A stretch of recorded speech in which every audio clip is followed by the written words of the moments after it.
All right, so today we're at Fantasy Flight Game Center in Roseville, Minnesota. Going to be checking out the tournament.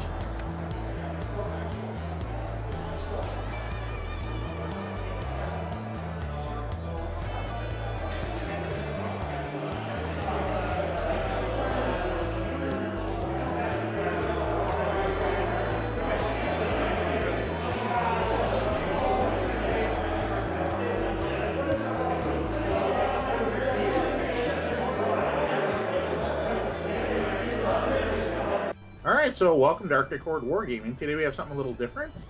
We are going to do a summary, a sit and chat kind of thing about the tournament we referenced in the video that we released last weekend.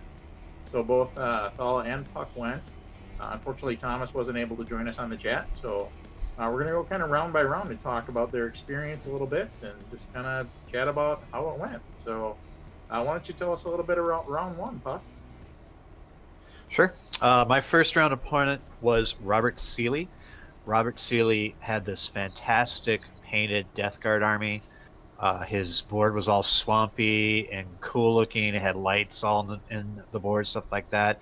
He actually ended up winning Best Painted overall, so I got to play the Best Painted army right away. His Death Guard army had a lot of Poxwalkers, had some Space Marines, had a Demon, had two Plague Crawlers, and he had Morty. And I was able to set up first, and I was able to go first. And the thing I remember most about round one is I kind of had played against the Death Guard list a couple of weeks ago, and I thought I might have had enough firepower to take down Mortarion in one round of shooting if I got super lucky. I made sure that I took the Relic of Lost Cadia just in case I ran into a list like this, and I even telegraphed exactly what I was going to do. I put my Warlord right in the middle, then I put my two full payload Manicores 6 inches, or just under 6 inches away from the my Warlord, so that when I popped the banner, then I would be able to reroll any misses and reroll any wounds. Then I put my two Basilisks right in between the two Manicores, set up my two tank commanders right up to them, and then I also had my armored sentinels right in front of me, and there was a nice long clear corridor between me and Morty, and basically said I popped this banner and everybody in sixes around me, go kill that. And I was able to kill Morty in one round of shooting.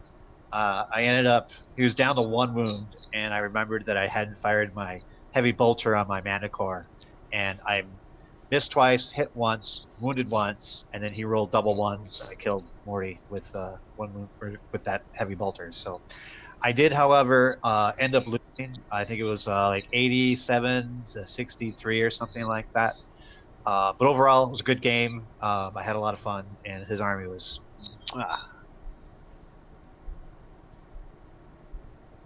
Very cool. What about you, Thala? So I played against Jesse Thomas, who was running a Drukhari list against my Necrons. Fantastically painted. I don't think he won any awards for it, but he had those Star Wars Legion bases for all of his models. So nice custom bases. Had a nice big fleet of Incubi with Drazar leading that charge. He had, I believe, a triple patrol. No. He was running the Real Space Raiders attachment as well as an auxiliary for Drazar. He had the Succubus with a squad of Blood Brides and a giant pile of 20 racks that just sat on the back. And we ended up playing the same mission that Puck and I played in the previous battle report, so I was hoping that I'd be a little bit more prepared for it. What ends up happening is that Drukhari ended up hitting like a truck, and I wasn't able to pop the Raiders fast enough. So I ended up having one quarter of the map fairly solidly in place, and the other quarter ended up just getting completely wiped clean by Incubi and Witches. And I ended up doing a decent dent on the Witches. But at that point, I wasn't able to contest against the Incubi. The Incubi ended up killing all of my Scorpics, and my Locust Heavy Destroyers were essentially taking pot shots at all the different tanks, but they weren't able to actually clear off any objectives. I did get to have my Hexmark Destroyer drop in on turn 2 and wipe a unit of Scourges that also deep struck in. So I did end up denying deploy Scramblers, but given that it was like the first match of the tournament and I don't think everyone was really aware of how quickly 2.5 hours can go by, we didn't even get to turn 4. And so at the end of the game was an anemic 47-29 with Jesse picking up. I ended up denying deploy Scramblers, but it was a fun game. My first experience against the new Drukhari Codex, and it absolutely was phenomenal. Very cool. And ironically, that's an army that you're very familiar with. Yeah. So I actually started. I got back into 40K at the tail end of 7th edition, and the first army I picked up was Dark Eldar, mostly because I found a bunch of the old 3rd edition sculpts that no longer are in my army because I like the 5th edition and newer sculpts a lot more. But I started off playing Dark Eldar in 7th, and since then ended up branching out, and the only reason why I fielded my Necrons instead of my Dark Eldar with the new Codex was I hadn't finished painting just a few of the racks that I wanted to field, and so I didn't feel like I'd be ready also with the new Codex. So yeah. Were you able to change your list from the game? I did forget to mention. I'm sorry, go ahead, Puck. What'd you say? Round 1 mission was Mission 31 Overrun with Dawn of War deployment, 6 objectives, and Domination, Hold 2, Hold 3 was the secondaries. Nice. So, Talha, were you able to change your list from the game that you and Puck played? You had mentioned you were going to see if they'd let you. Nope. So I ran the same list with the 2 giant blobs of warriors. So we're having a future battle report get ready, and I'm going to be playing at an RTT event this week, or not this week, like next week, before that battle report. So I've made a few changes to my list. Namely, I'm not having half of my list be Destroyer Cult models, because as much as I love Destroyer Cults, the lack of an invul means they're not nearly as durable as they should, as I would like them to be. And so as soon as I can get them to close combat, it's phenomenal. Getting them there without getting shot off the map is very difficult for me. I'm also changing it up. Doom Scythe in your future, huh? What? Can you put them in a Doom Scythe? No, I can't. Because they don't count as core, I think. I think the requirement is core infantry. I am still keeping that Night Sight, though, as a transport, so I might swap it over to a Doom Scythe for doing damage, but I am happy with the Croissant, even if it's more or less a very over-pointed distraction Carnifex. I think you should possibly try and use 2 of them. That way you've got 2 going up on either side of the board. Mm-hmm. You know, one of them is going to get through ideally. So yeah, definitely. So what do you think about round 2? So round 2 was Mission 11, Retrieval Mission, Hammer and Anvil deployment, 6 objectives, take and hold, hold 1, hold more, or hold 2, hold more as our secondaries. My round 2 opponent was Bill Steinman. He was playing Space Wolves, and during that game, it wasn't necessarily very bloody, but he and I kind of went back and forth. He had a bunch of wolves and some guys on wolves with frost axes. I don't know very much about Space Wolves, but I did end up winning that game 68-65. It was a super tight game, super close, a lot of fun. Cool. What do you thought? So I ended up playing against, let me get the name right, Corey Alford, who was running a Primaris Salamanders list. And I felt like I was a lot better prepared for this match.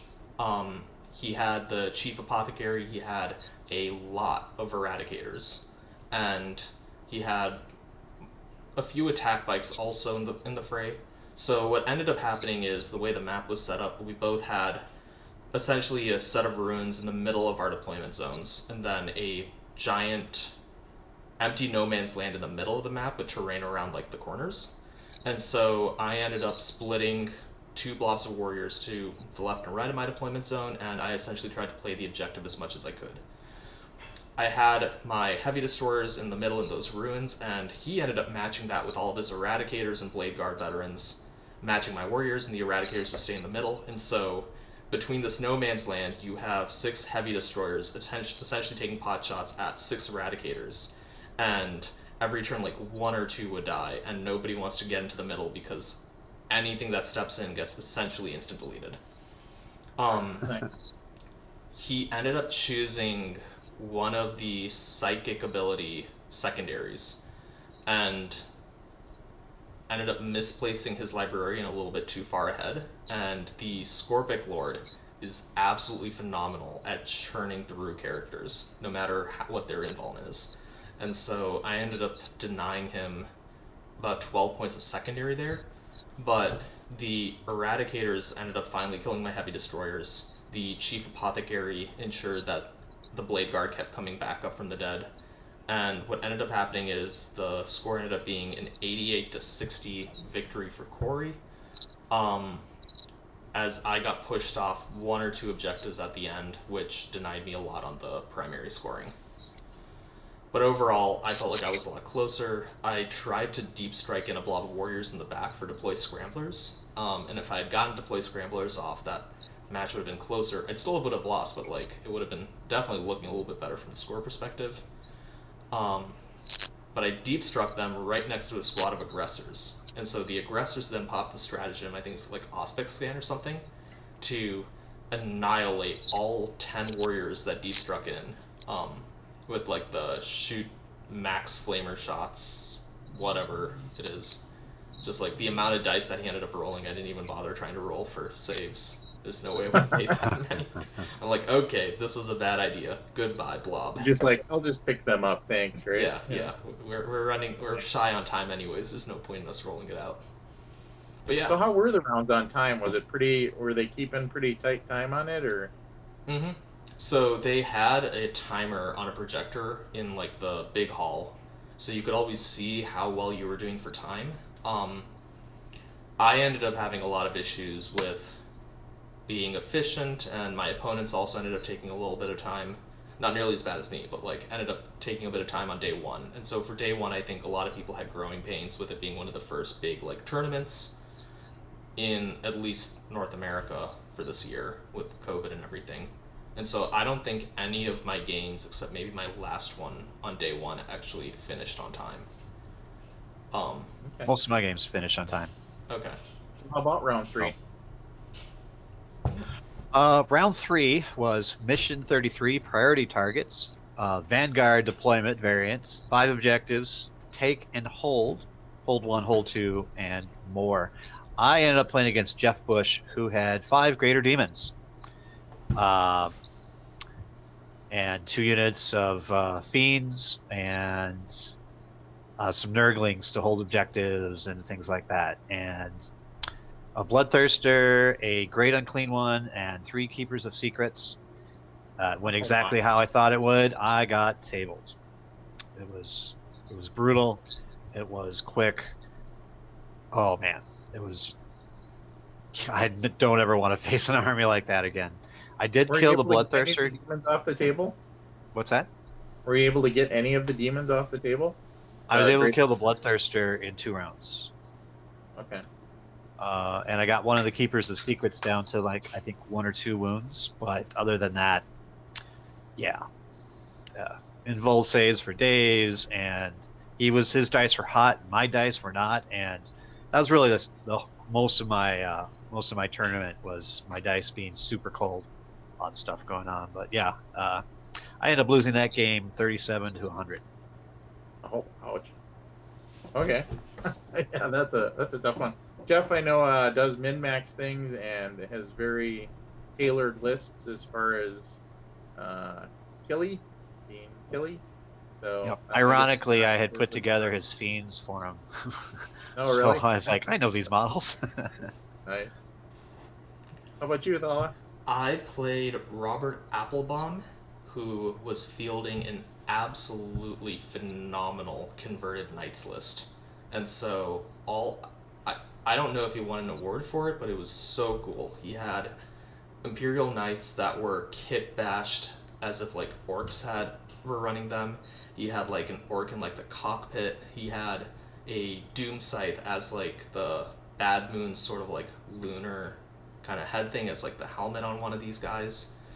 They were carrying like giant orbs of energy from like the endless spells from Age of Sigmar, and he had kit bashed a commando orc as his Vindicator assassin. Nice. Super cool list, super fun to play against because there was just so much time and effort put into these models. Very, but also just excellent work. Yeah, just so like I like sat there for a few minutes and just like stared at his models while he was rolling dice. Like I completely forgot to like take saves. I'm like, sorry, I was so busy just staring at like this knight that's just straight up dunking on his face. It's phenomenal. Yeah, I actually bought some models from Miles that Bert had painted for him. So, yeah, Bert does a great job. Nice stuff. Yeah. My list was not nearly as well prepared to take on that sort of heavy armor as I was hoping it would be. So what ended up happening is my Locust heavy destroyers were doing most of the damage that they could, but in order for me to shoot with them, I also had to be visible to be shot at. And so what ended up happening is I'd take down like an armiger, do a decent amount of damage on like one of the knights, and then the next turn is shooting 3 Locust heavy destroyers fall. There goes half of my anti-armor. So I tried to focus a little bit more on playing the primary. It did not work out nearly as well for me as I would have liked, in part because I think I scored a flat 0 on 2 of my secondaries. So final score ended up being a 98-point win for Robert versus 54 for me. And I think if the game had gone on like another turn or two, I probably would have been tabled because the like knight stomping mechanic is really good at dealing with my hordes, especially because he definitely had some form of blast. I'm not good at how Imperial Knights are at all. Like I've looked at the data sheet maybe like once or twice before, but he had like really good ways of clearing out both my like more heavy set destroyers as well as my blobs of warriors. But Nice. yeah. So, did they have any sort of after game thing on Saturday night, or Friday night, or is it just Saturday, right? Yeah, Saturday night. Sorry.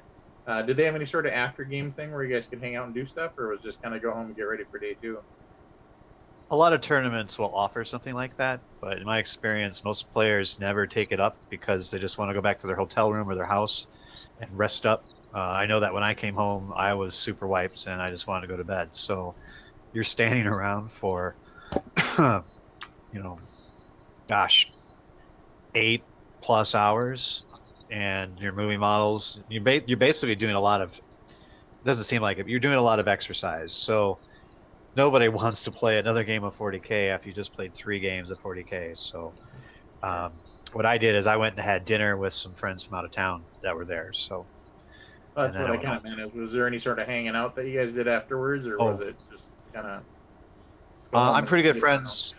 I'm pretty good friends with Kyle Thompson from the Warhogs, and so there were about it was me and Stephen Gook and 4 or 5 of the Warhogs ended up coming out, and we all went to Axel's and had dinner. So that was fun. Yeah. I finished 3 rounds, was absolutely exhausted, and drove home and just collapsed in bed. Yeah. I was definitely. Meanwhile, day 2. How did day 2 go then?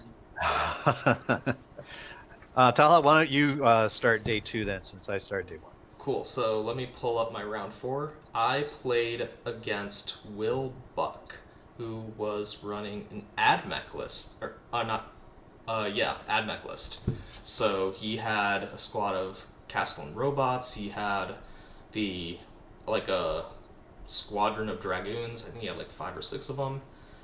A lot of Electro Priests and 2 tiny squads of Rangers, and then some of the robots that, like the more heavy set troop choices, the Cataphren destroyers, whatever they're called. So I ended up not respecting Castellan robots as nearly as much as I should have. And so the first time he pulls out like 40 dice and is like, this is for the first robot, I just kind of stared there and was like, okay, so I am losing about 260 points of warriors before they get to fire each turn. And with the way the line of sight angles were set up, I ended up trying to like fork to like the left and right sides of the corners of that I had and try to just like hold those individual points to deny primary. And he ended up matching me while also dedicating a bit of resources into the middle. So I ended up having a very no good time against mostly the robots, as I had a final score of 82 to 45, with me being the 45. Yeah. It was interesting. I need to do a better job of target prioritization, which I think was one of the big lessons from that. I ended up wasting a lot of time, and especially when I only have 6 good anti-armor shots, that didn't work out well for me. I think I also really should invest in a Chronomancer. I know they're absolutely impossible to find because they're only in the Kill Team box, but once they're released next month, I'm hoping I'll be able to use them for the 5-up invuln. But yeah, it was a fun time. So, how about you, Puck? So, day 2 is mission 32. Sweep and clear. Search and destroy is the deployment. So it's kind of like in the corners. Vanguard variant. No, sorry. Search and destroy. 5 objectives. Take and hold again is the secondaries. I ended up playing against Alan Schaefer, and he was playing Imperial Guard. So it's an army that I know pretty well. Unfortunately, his guard were not fully painted, so he lost out on 10 points on that. And he seemed to be a newer player.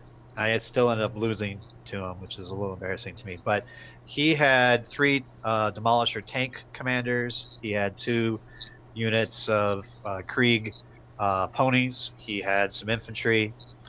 And he had 9 Volgren and 2 Astropaths.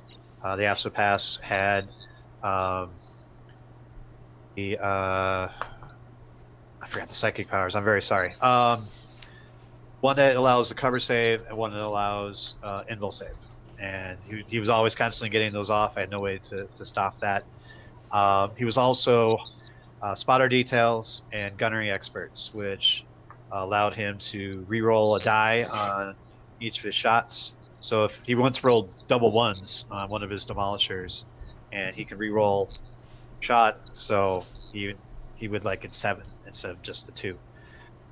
He also had an extra 6 inches of range, so his demolishers could reach me from where I was at. So I lost a tank commander round 1, tank commander round 2, that sort of thing. I ended up losing 57 to 46 just because of his ponies. I just wasn't able to get to the objectives. They're surprisingly resilient. I've actually played against Krieg and their horses. They have an invul save. They're toughness 4. They've got a number of wounds. They're pretty nice. I don't think I'll ever get any for my own guard army, but that's just because I prefer Acadia as my playstyle. Sure. At the end of the game, I did promise him that I would give him my Minotaur Priest with the autogun, because I asked him why was he not running a priest with his 9 Volgren, and he had 2 Astropaths. He said he didn't have one. So by giving him a priest, now his Volgren will get an additional 9 attacks when they charge in. So his 9 Volgren just got extra killy thanks to me, and I don't regret it, because I want to be able to support new players, and I already had another one of those models at home that was already in it, so I didn't lose out on anything. I usually only run 1 anyway, so like, here you go, kid. Here's a free model. He ended up taking last place. In sportsmanship, huh? Yeah. Douglas Roofer actually got best sports, and he's a really good guy. I'll see if I can't get him on your channel. I think he'd want to play. Yeah, But I don't know. When his friend when I told his friend, or I told him I was giving this model to his friends, are all watching the game. They're all like, "Oh my god, whoa! You want to buy this guy a drink?" And I'm like, "Well, their liquor license isn't available until next month, so the next GT you can get me." He goes, "Yeah, okay, I can do that. I only drink 21-year-old Scotch, but that's none of my business." Right. As you take a drink, is that 21-year-old Scotch? No, that's iced tea, but I'll have some of that later tonight. I have that at home. So how about you, Talha? Or for round 5? Yep. Yeah, so round 5 is mission 22. It's battle lines. The deployment is hammer and anvil. There are 4 objectives, and you have taken hold for hold 1, 2, and holding more than your opponent. I played against Jay Dedrick, who was running a Scions list with a lot of Valkyries, and so we actually ended up seeing this list earlier, like just around like the tables, because I was playing around the same bottom tables that he was, and so I could see just like, here's 4 Valkyries advancing all over the place, a bunch of squads of Scions with 4 special weapons each, a whole bunch of hotshot volley guns, and 2 Taraxes. And he ended up choosing While We Stand We Fight as one of his secondaries, and because they've they've changed the wording on it, it's per unit instead of per model, and the Valkyries go in squadrons, so you need to kill 4 Valkyries plus 1 Tarax to deny all 15. And I tried doing that, and I killed 2 Valkyries, but I killed 2 from different squads, so I wasn't able to actually deny While We Stand We Fight. Hey, Talha? Yeah? He should only have been able to do the 3 in a squadron, I think, for the rule of 3. So he ran 2 squadrons with... Oh, I see. Yeah. Okay, never mind. Yeah, so he ran 2 squadrons of 2 models apiece. And so I needed to wipe out 2 Valkyries from 1 squadron to deny him 5 points per While We Stand We Fight. I ended up mostly trying to play around objectives here, and actually ended up having a pretty good time. So he and I both went for deploy scramblers, While We Stand We Fight, and I don't remember, and I don't think it really matters what the third objective secondary was for us. We ended up matching each other across the table constantly, and so he dropped down Scions, I would push with Scorpix, I'd hold with Warriors, and the Warriors ended up being too resilient and he'd fire a few last cannon shots, the last cannons would kill a few Warriors, and they'd stand right back up. So the final score for that game ended up being a win from me at 82-75. And I think the only reason why I ended up getting that win is because I denied deploy scramblers by having my Hexmark drop in when he deep struck a squad of Scions. And then the Hexmark gets to shoot with everything into the Scions. And so I plucked off like 2 or 3 from the Relic gun, the Flagger Gauntlet, whatever it is, and then the pistols ended up wiping the rest of the unit before he could even do the last action he needed. And so yeah, that ended up being a really close and really good match. Had a lot of fun dealing with Scions. They're an interesting faction, just in terms of like how squishy they are and how much damage they can put out at AP -2. So yeah. How about you, Puck? So overall tournament-wise, how did it turn out for you?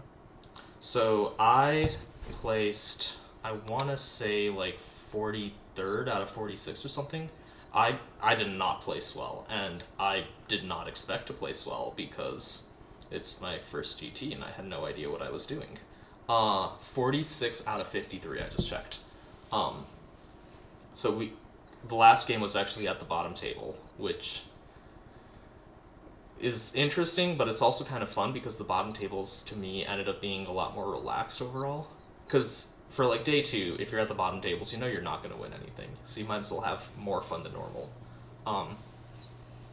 But yeah, not my best showing, but I'm ready to improve and kick things into gear and kick some ass this July when they have the summer tournament. Well, we'll get you back over for some battle reports in the meantime to get you sharp on some of the things too. That'll help. Yeah, definitely. So how about you, Puck? For me, I ended up playing against Alan Shearer, who is a fellow Frozen North Gaming Club competitive member. We did mission 22, battle lines, hammer and anvil deployment, 4 objectives, take and hold.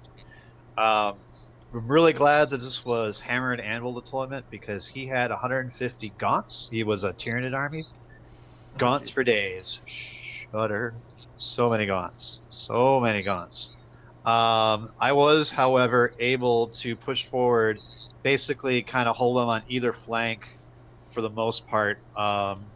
And if he did get somebody in, like he had Old One Eye. Old One Eye was able to get through my lines, and because he didn't have any gaunts anywhere near him, I was able to focus artillery on him, and he was gone. Brood Lord came through, focused him down.